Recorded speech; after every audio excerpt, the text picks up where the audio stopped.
And a good Thursday morning to you. Welcome into the Nick Craig Show, streaming live on YouTube, Rumble, and X, available 24/7 via our podcast.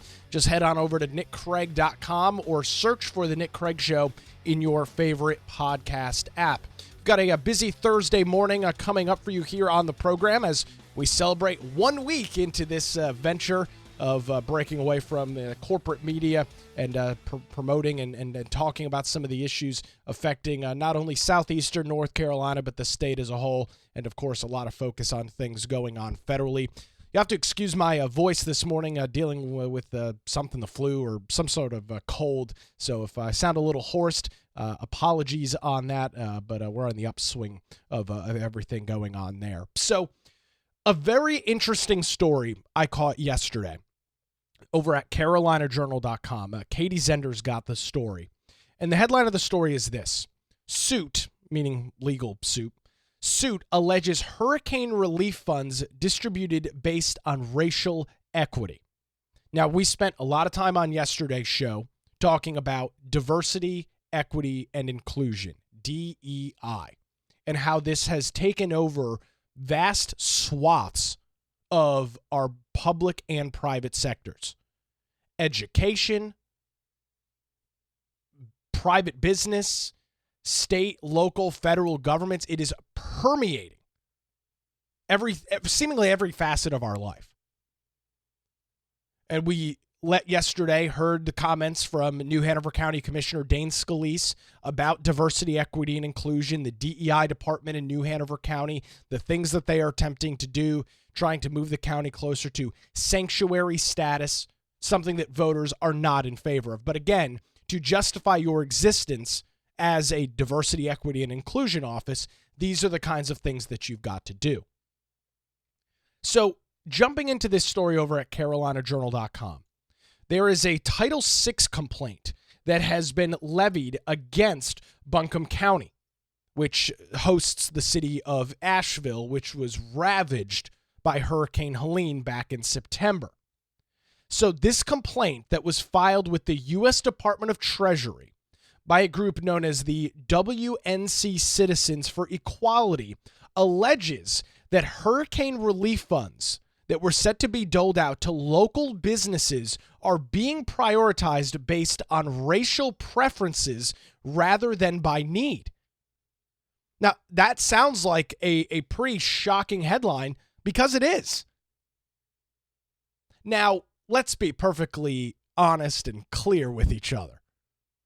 Asheville in Buncombe County is one of the progressive hotbeds in our state. I used to refer to them as liberal hellholes. And I think Asheville and Buncombe County kind of falls into that same category, where they are so far to the left in the things that they do, in the way that they operate. So you've got now businesses that were ravaged across Buncombe County.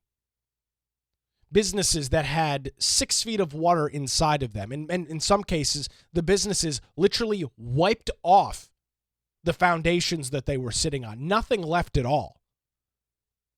And government doing what government does in this case is providing relief, which is a good thing.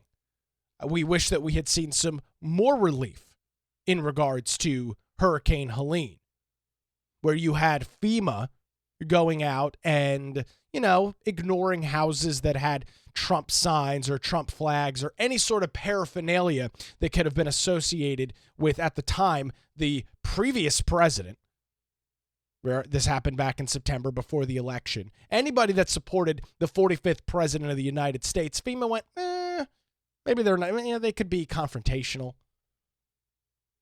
Things could get out of line. Things could get out of control. So we just need to make sure we ignore those individuals. That's literally what happened. It's unfortunate. It's disgraceful. It's disgusting. But it's what happened. And that's a really sad sign of a really, a bad showing for the federal government. Not shocking. Not unbelievable, but very much what you would expect from the federal government. So you already had that taking place. The relief, the storm hit in late September. It's been, 4 months now, almost 4 months since the storm. People are still struggling big time out in Western North Carolina. FEMA continues to move the ball, change the deadline, change the date for hotel vouchers. It's an unmitigated freaking disaster. And now we're learning that Buncombe County has set up a grant program that is prioritizing individuals based on their skin color. So I thought this sounds pretty unrealistic, right? That this can't actually be happening. So I went and pulled the document. This is a Helene Relief Small Business Grant Program PowerPoint that is on the buncombecounty.org website from November the 19th. And I thought we could just go through it and go through some of the details on it. So here's the background. On November 1st, the Board of Commissioners approved the reallocation of ARPA, American Rescue Plan funds, for Helene relief programs. Staff put out an RFP, which is a request for proposal, to identify partners to manage the small business relief funds and noticed today's public hearing. On November the 12th, this is of course last year, staff reviewed and selected Mountain BizWorks' proposal. Competitive process, one proposal. So that's what they're saying here. So that's what went on. The request. Board of Commissioners approval for the following. A resolution authorizing $1.5 million in economic development appropriations for hurricane relief and authorization to the county manager to contract with Mountain BizWorks to administer the program. So far, no issues. They're taking some federal dollars and they are expending them for the incredibly horrific and awful situation that's unfolding out west. So the current need. In the aftermath of Hurricane Helene, hundreds of businesses have experienced economic injury and interruptions to operations, impacting the local workforce. While programs may exist to support business and workforce impact, many of the businesses impacted by Helene are still recovering from COVID-19 and will not be able to sustain operations without grants. Seems plausible. I don't think a large number of businesses fall into this category, but are there a few? Could there be a couple? Absolutely. Absolutely. So they go through the impact on business. An estimated $92 million estimated in uninsured economic loss to small businesses in Buncombe County based on applications to Mountain BizWorks so far, the nonprofit group that they partnered with to conduct and to dole out this money. Local independent restaurants are seeing 60 to 70% less revenue compared to this time last year. This is in mid-November, which makes sense. There was not a lot of tourism going on in Western North Carolina immediately after Helene. But not only was it dangerous, but many folks did not feel it was appropriate to travel with all of the devastation and destruction. Buncombe County in their PowerPoint here says it estimates 10 to 12,000 unemployment fillings with more details to come. Okay, so we've gone through these first couple of slides here. Everything seems pretty realistic, pretty above board. Now we get into the small business support model. This is where things start running out of control. The eligibility. Are small businesses impacted by Hurricane Helene with less than 25 employees? So really honing in on small business. The ability to demonstrate retention or rehiring of employees. The ability to retain employees for 6 months from grant award, and all industries eligible to supply, no specific focus on the grant. That's pretty realistic eligibility. Super small business, less than 25 employees. You got to be able to keep these individuals on the payroll. You got to keep your business open and operational. We don't want to just give you this money to then have you close immediately after you've expended through it. You have to have a plan to stay open, a plan to operate. All fine. Our next bullet point says focus areas. Focus areas. BIPOC owned businesses or BIPOC businesses. Now, for individuals that are not familiar with these sorts of acronyms, and unfortunately, many of these acronyms, again, all flow through these diversity, equity, and inclusion departments. BIPOC stands for Black, Indigenous, and People of Color. That's what BIPOC stands for. So their focus area in Buncombe County on relief from the most devastating hurricane that this area of the state in some cases has ever seen. In other cases, the worst storm that they've seen since the early 1900s, over a century. They are focusing their relief efforts on Black and Indigenous, as well as people of color owned businesses, woman owned businesses, and sole proprietorships. Meaning that if you are a white male, or in this case, a white male that owns a business in Buncombe County or in the city of Asheville with less than 25 employees and you meet the other eligibility requirements, you are not a focus. You're not a focus. And that's not my opinion on this. This is not me reading through the lines or trying to gin up some sort of controversy. No, this is exactly what their document says. Their focus area should be all businesses in Buncombe County, all businesses within the city of Asheville. Yet, because they are so far to the left over in Buncombe County, they are so steeped in their liberal progressive ideology, their focus area to get small businesses back up and running are Black and Indigenous, people of color, and women. So if you're a white guy that owns a business in Buncombe County, to hell with you. You're not our focus area. So that takes us back to this lawsuit that is filed by the Western North Carolina Citizens for Equality. Dr. Carl Mumpower is the president of that group, and he says this in a statement to CarolinaJournal.com.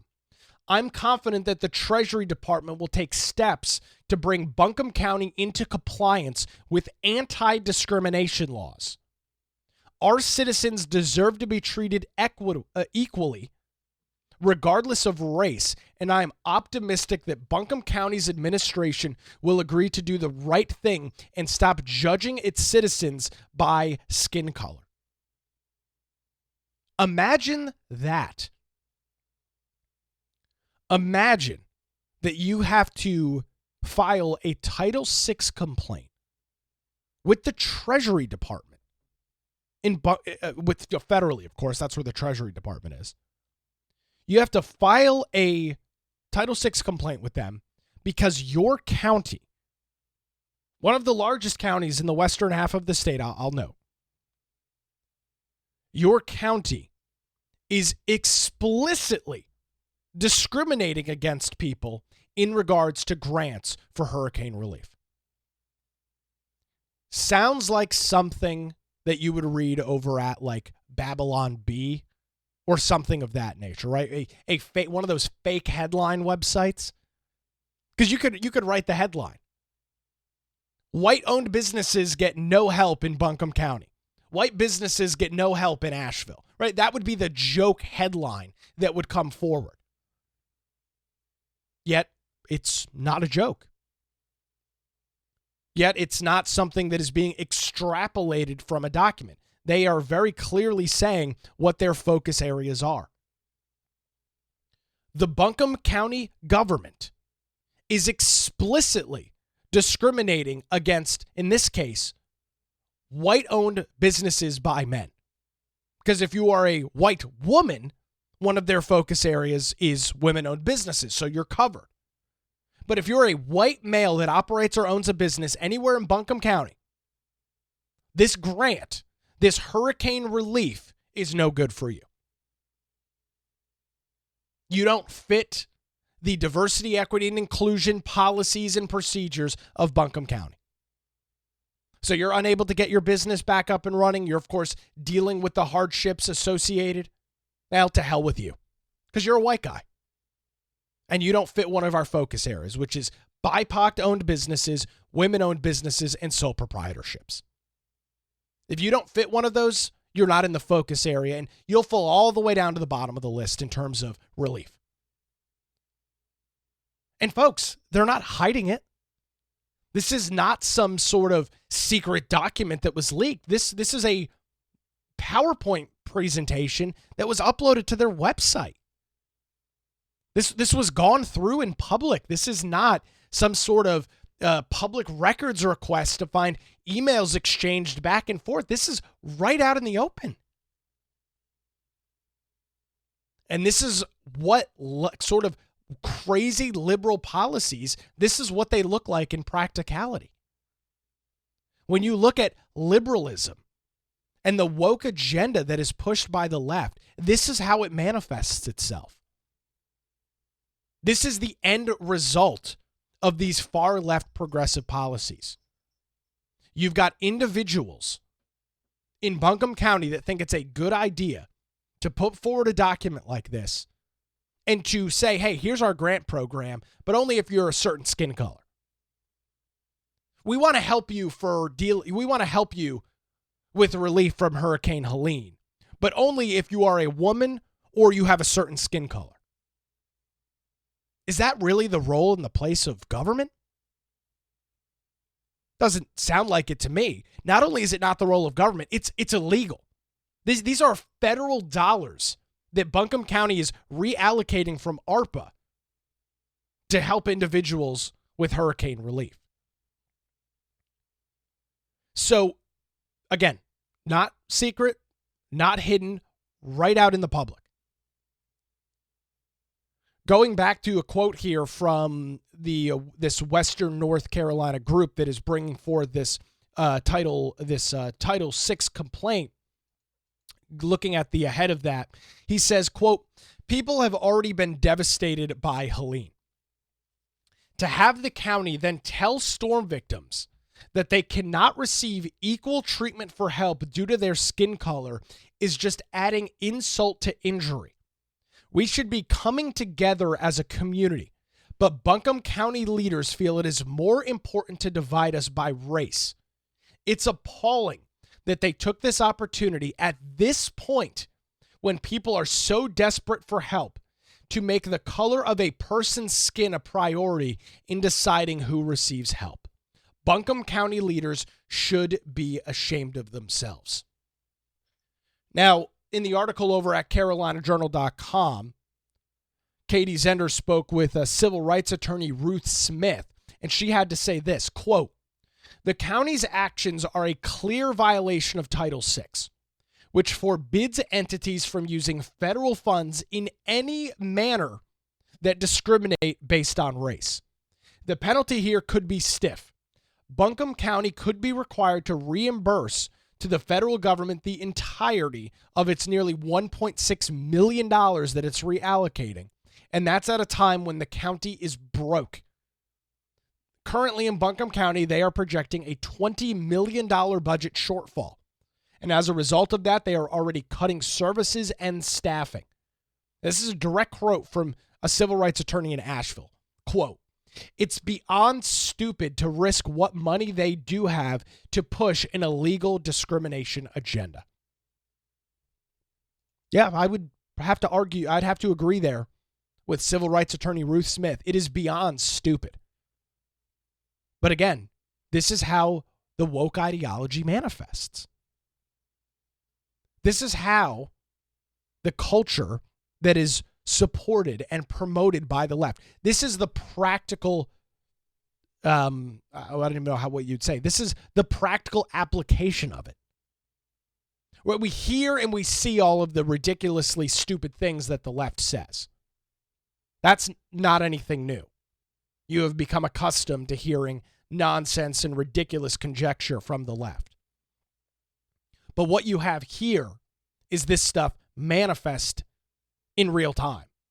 This is the application of the crazy, out-of-control things that are promoted by the political ideology from Democrats in places like Asheville. However, this is not the first time that Buncombe County has had some issues. Listen to this. Last year, the Buncombe County schools, also controlled and handled by the government, offered an internship program for high school seniors, which allowed students to spend a semester at a local health institute. No issue there. Participants received full academic credit, including honors credit, while working alongside nurses and doctors to explore careers in healthcare. No issue there either. Sounds great. Talk about, one of the concerns and one of the criticisms of education right now is that there's not a lot of real-world application. That a lot of the things that are taught, they're not really practical for real life. This sounds great. Giving high school seniors the opportunity to spend time inside of a local health institute, phenomenal. However, the program initially excluded white and Asian students from participating. Happens. It is what it is. If you're a white student or an Asian student, well, to hell with you. Again, same thing. There's an article over at carolinajournal.com. This is January 25th of last year. So literally almost to the day of the story we're talking about in Buncombe County this morning, you had this situation in Asheville. Or in Buncombe County as well, within the Asheville school system. So if you were a white student or an Asian student, you were not eligible for the program. Now, this was called out by this same group that we're talking about this morning, this WNC Citizens for Equality group, called it out. Their letter dated January the 22nd, 2024, dealing with this story. So I guess they didn't learn their lessons over in Buncombe County. Their inability to not discriminate against individuals based on their race is obviously something that they can't overcome. That's pretty sad. That's pretty pathetic. Yet, as I always like to remind you, this comes from the same individuals, the people that push these kinds of things, discriminating against white and Asian students in a internship program. These individuals that are pushing a relief program for Western North Carolina in Buncombe County that discriminates against white men. These are the same individuals that are all in favor of diversity, equity, and inclusion. They will yell it, in the case of Western North Carolina, they will yell it from the mountaintops about how much they love DEI, diversity, equity, inclusion. We don't discriminate. We want everybody to be treated equally. Systemic racism this, systemic racism that, ad nauseum, foaming at the mouth over DEI and treating people equally and fairly. Yet when they get the opportunity to treat people equally and fairly, what do? The proof is in the pudding here. They actively are discriminating against people based on their skin color. They are actively discriminating against people based on their race. These are real world examples of what this sort of woke ideology leads to. Now, one of Trump's executive orders, I talked about this on Tuesday, one of Trump's executive orders is ending all discriminatory programs under diversity, equity, and inclusion. Because that needs to be done. This is an example of what DEI leads to. This is the picture-perfect example of how disastrous and racist these programs are. You have a county government using taxpayer dollars from the federal government to actively discriminate against white men in Buncombe County.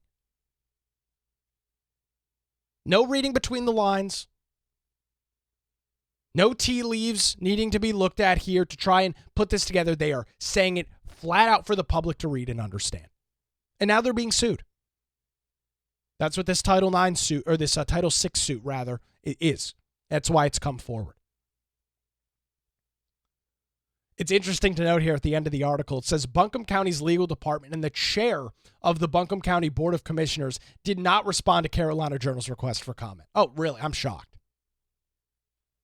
They didn't have anything to put on the record about this? They didn't have anything to say? No useful things to express? Because you can't justify this. See, they put this stuff out in public. This is obviously what they're in favor of. They have a track record of doing it over in Buncombe County. But yet when they get called on it, when somebody goes, hey, wait, hold on, wait a second. What you're doing here is not only not diverse and does not fit diversity, equity, and inclusion at all, but in this case, it's federally illegal. Well, then they have no comment. See, because they think they can get away with this stuff until it's called out. And in the past, that's exactly what happened. Listen to this. For that story we just talked about with the internship program with seniors in Buncombe County, there was a Title VI complaint filed on that last year by this same group. However, the Biden administration decided not to act on it. So here you go. You've got Title VI. This is something that was going on within the school system, which receives federal dollars. The Title VI complaint was filed, and the Biden administration, again, all in favor of diversity, equity, and inclusion, said, nah, we'll pass. Well, things have changed dramatically since last year. You've got a brand new top dog in the Oval Office. His name is Donald Trump, and he has made it very clear from day one that diversity, equity, and inclusion is incredibly disastrous for our country. It's bad. First of all, it's bad for government. It's bad for private business, and it's bad for us as a society because it does nothing but pin people against each other based on their race. Pin people against each other based on their ethnic background. These are the real-life examples of that taking place. This story this morning over at CarolinaJournal.com. You've got people that are hurting so bad from Hurricane Helene, that are still struggling so much. And now they've got their government actively discriminating against them. Because, you're just a white guy. So you don't really fit a focus area. You're not really all that important. So we'll focus on other groups. If there's any money left over, yeah, we'll throw you a couple scraps. But really, you're not our focus. This is woke ideology and wokeism manifest in real life. And you can see the results and the impacts that it has. Now, President Trump is slated to be in Western North Carolina coming up tomorrow. I don't think we'll hear anything from him about this situation in Buncombe County. I'm not sure that he is necessarily familiar with it as of yet. Maybe somebody's talking to him about it. We'll talk about that coming up here. We'll also catch up with Vance Ginn. Dr. Vance Ginn, I should say. He's an economist and spent some time in the first Trump administration within the Office of Management and Budget, OMB, within the first administration. He'll join us here in a little bit to discuss the Trump economy that is looking to be ushered in and some of the relief that can be taking place for American citizens. We'll have those conversations coming up here in just a few minutes. Want to remind you that you can support the show and get bonus access, including our daily show notes, by visiting patreon.com/Nick Craig. We're getting folks signing up to that each and every day. It is greatly appreciated. Thank you so much for supporting my efforts here and bringing you some of the news like this horrific situation out in Western North Carolina with discriminatory practices being put in place by government. It is greatly appreciated. I can't thank you enough for your support. If you're interested in supporting and getting some of that additional content, again, patreon.com/Nick Craig. We'll grab a quick break. We'll get into Trump in Western North Carolina. Plus, we'll chat with Economist Dr. Vance Ginn coming up in just a few minutes. You're listening to The Nick Craig Show, streaming live this morning on YouTube, Rumble, and X.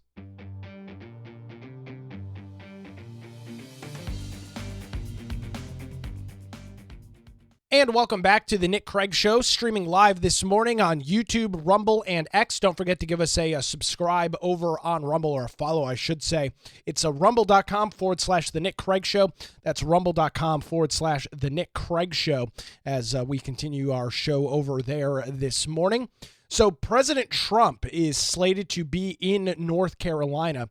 He is going to make his way out to the western half of the state tomorrow. He did his first interview last night since becoming and being sworn in as the 47th president of the United States. He sat down with Sean Hannity and discussed briefly about hurricane relief and put FEMA on watch. Take a listen to this. FEMA is getting in the way of everything, and the Democrats actually use FEMA not to help North Carolina. It makes no sense. So I'm stopping on Friday. I'm stopping in North Carolina, first stop, because those people were treated very badly by Democrats. And I'm stopping there. We're going to get that thing straightened out because they're still suffering from a hurricane from months ago. And then I'm going to go to California. So there's Trump last night on Hannity saying that FEMA is getting in the way of everything and claiming that the Democrats actually used FEMA not to help North Carolina. Putting FEMA on notice. You know, I've talked about this in the past. A lot of shakeups need to happen at the federal level. Things need to change dramatically. However, you can't just abolish FEMA. Now, here's the thing. Could you? The answer is yes. Technically, you could just, by the stroke of a pen, abolish FEMA. You could do that. However, in the meantime, that does not help the individuals that are still struggling with the hurricane in western North Carolina, hurricanes in portions of western Florida, and now wildfires out in Los Angeles. You need to have something prepared and ready to go to fill that gap. Now, Trump also alluded to the fact that long term, he might look at getting rid of FEMA and just having the states manage this relief. He mentioned the fact that you would have FEMA, which would essentially just be a pass-through for federal dollars to these local states and municipalities that are dealing with the storm. And I think long-term, that's actually a pretty good idea. I mean, you see it with groups like the Department of Education and so many of these federal programs. They suck money up from the states and then trickle it back down. However, it's significantly less money that was sent up, and the money that comes back is tied up in all this sort of bureaucratical red tape. That's how groups like the Department of Education continue to exist, which I think Trump probably will abolish very soon. Linda McMahon, who used to head up SBA under the previous Trump administration, is now the head of the Department of Education.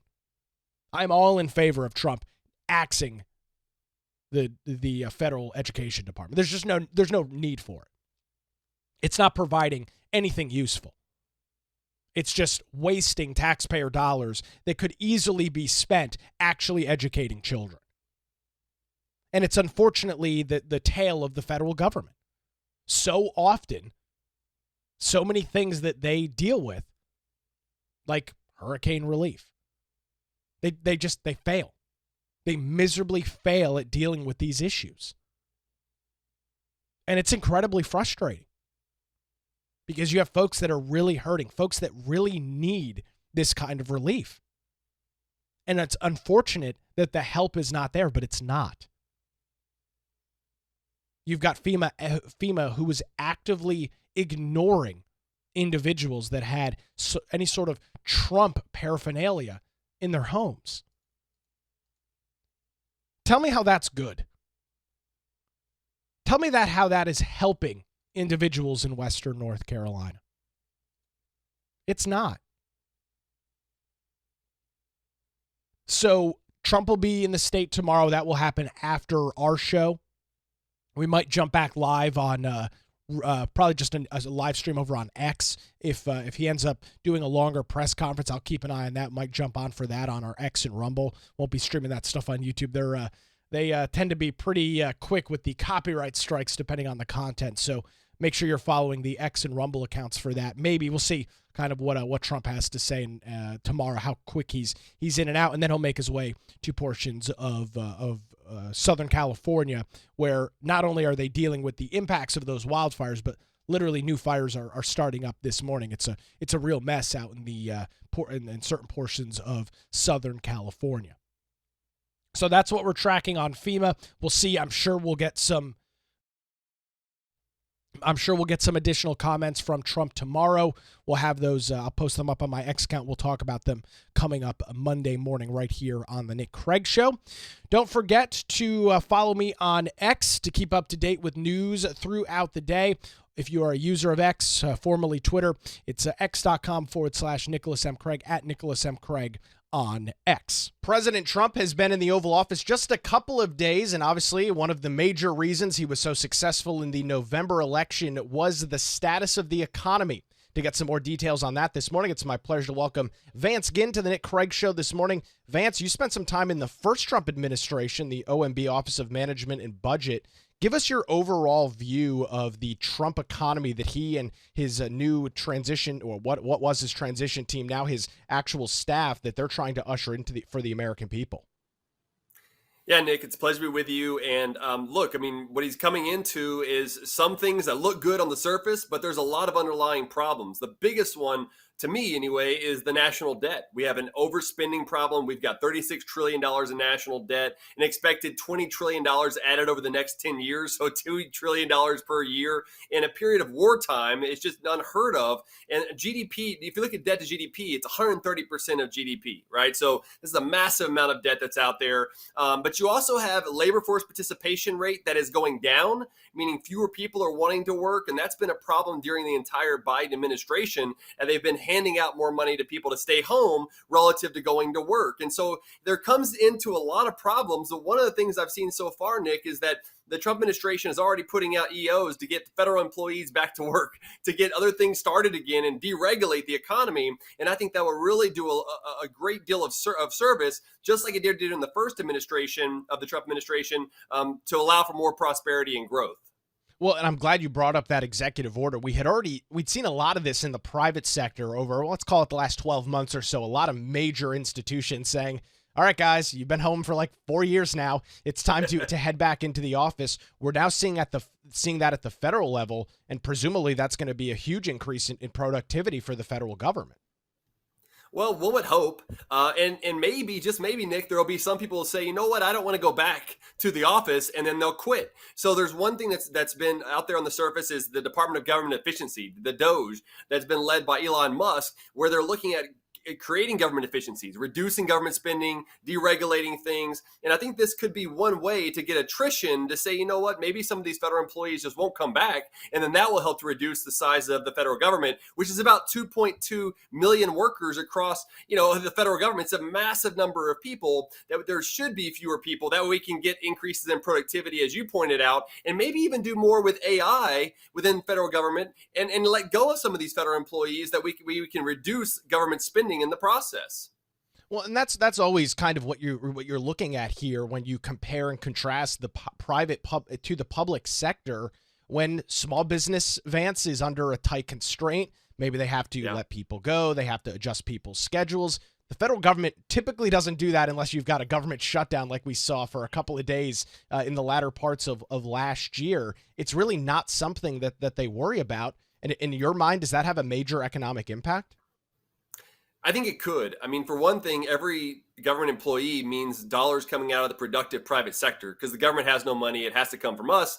At the same time, they're also there to continue their job. And a lot of times that incentivizes them to expand government, to regulate more. So that way they have more to do, more things to push around throughout government. And that means a harder job of small business owners and families to put food on the table, hire new workers, and expand their business. That's really where we want the money to be, is in the productive private sector, not in government. So this could be a big step heading in the right direction if we can reduce the number of federal employees. We're joined this morning by Economist Dr. Vance Ginn on the Nick Craig Show. Vance, when you used to join me on the radio, one of the things that we used to talk about all the time was interest rates. If individuals are in a situation where they have to buy a new car, maybe they need to upsize their house, they're growing their family, the interest rates that are being set by the Federal Reserve has a major impact. They're putting things on credit cards. Where do you see the role of the Federal Reserve in all of this? Is Jerome Powell staying there? What exactly are you seeing in regards to that? Well, the Federal Reserve has been a travesty. You and I talked about this. It's been a disaster and created the inflationary pressure that we had during the Biden administration, although that was also fueled by the excessive government spending by Biden and Congress. Maybe we can get that under control by Trump. But then at the same time, the Federal Reserve, I mean, we need less discretion by the Fed. We need to, if we're going to have a Federal Reserve, which I would prefer us not to have a central bank that's manipulating the economy and everything else, we should have rules that are in place that removes the discretion and says, you know what, you're going to act like almost like a computer, if you will, instead of having these top-down government regulator people creating money and setting interest rates across the economy. That's not how a free market capitalist system is supposed to work. That's a top-down socialist sort of system. And so Jerome Powell, his term doesn't expire until midway of 2006. I think it's May of 2026. I think it's about May of 2026, somewhere right around there. My guess is that Trump won't replace him between now and then, but he will put out a lot of information to say, you know what, Jerome Powell, stop doing a disservice to Americans through your bad policies and let us in Congress deregulate, have more tax cuts, and get the spending under control. I think that's really the way to strengthen the economy instead of having so much strength and power coming out of the Federal Reserve. You know, you brought up about potentially ending the Federal Reserve. Every once in a while, Vance, you'll catch a bumper sticker, some guys driving around in a red pickup truck and says, end the Fed on it. Is that something practically that you think not at Trump himself, obviously the people very close around him, is that something that you think they'll likely push for? Where would you place the odds on that? I think it's probably pretty low that they'll push for that because they've got a lot of other things that they're going to be pushing. But there is a lot of skepticism by the president and others in his administration that I think will head us more in that direction. Maybe it starts with auditing the Fed. Senator Rand Paul has been big on that for a number of years. Ron Paul, a lot of the folks that have been out there, Thomas Massey, I think auditing the Fed would be a good step in the right direction. And then Congress could also reduce their mandate. They've got a dual mandate at the Federal Reserve set by Congress, right, of making sure we have full employment and price stability. Well, the Fed doesn't control employment. So we need to get rid of that one entirely and have them focus just on price stability because they control the number of dollars that are going in circulation. And if we can do that, we can be in a much better position what the Federal Reserve is going to do. Because, when they were first created in 1913, so we didn't have a central bank before then, it was basically supposed to be a lender of last resort.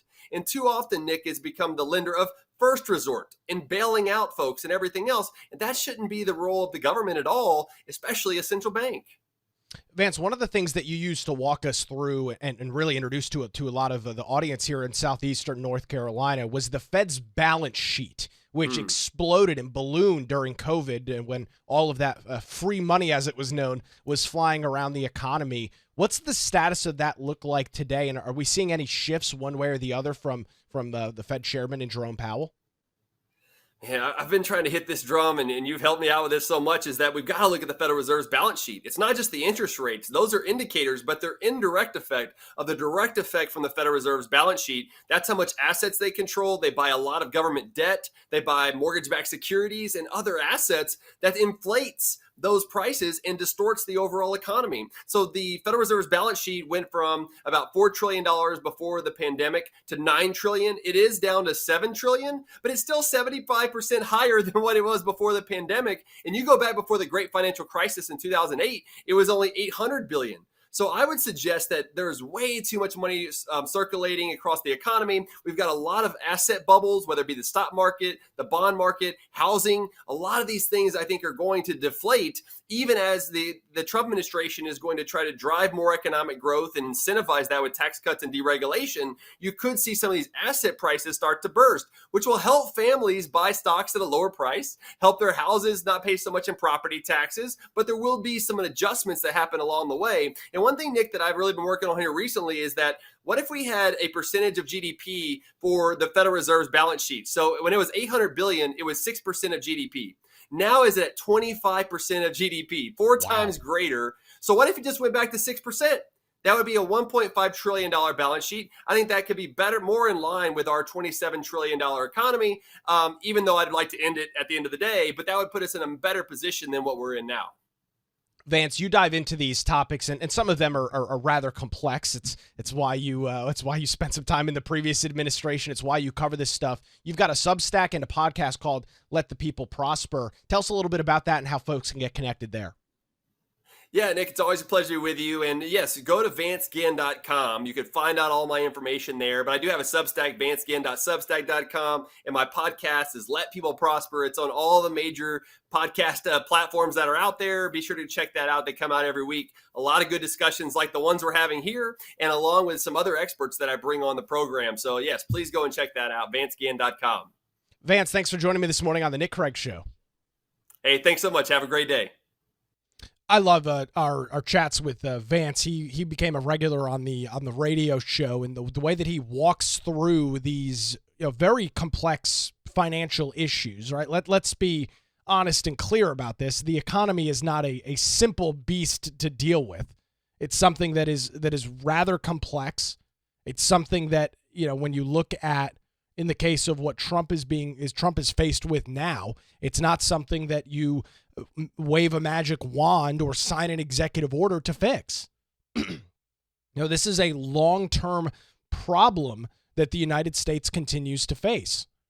Out of control spending, a Federal Reserve with their interest rates that make it incredibly challenging for small businesses to borrow money, for individuals to get home and personal loans because of the high interest rates.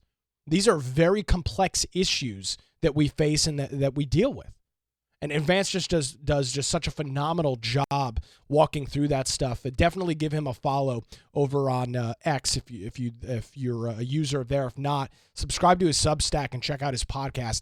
He deep dives through this stuff. He's actually got a new one out this morning talking about some of these issues. So really appreciate Vance's time and glad to have him on board here as we trek down this road of the Nick Craig Show and talk about the important issues of the day.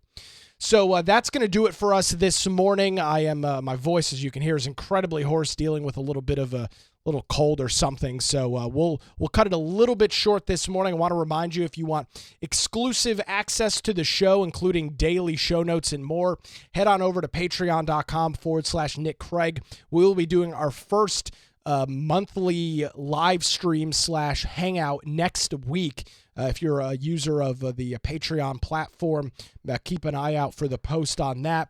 We'll jump into kind of a Google meeting, and we'll talk about politics and kind of have a little roundtable discussion on it. So that is one of the perks and benefits of financially supporting the show over on Patreon. It's patreon.com/Nick Craig.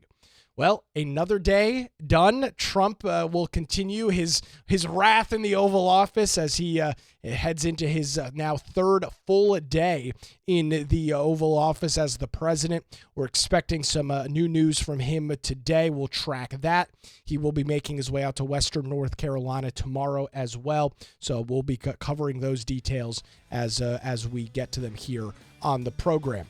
That's going to do it for a Thursday morning. Thank you so much for checking us out live this morning on YouTube, Rumble, and X. And if not, listening to the podcast over at nickcraig.com. That's going to do it for a Thursday edition of the Nick Craig Show. We're back tomorrow morning at 7 a.m.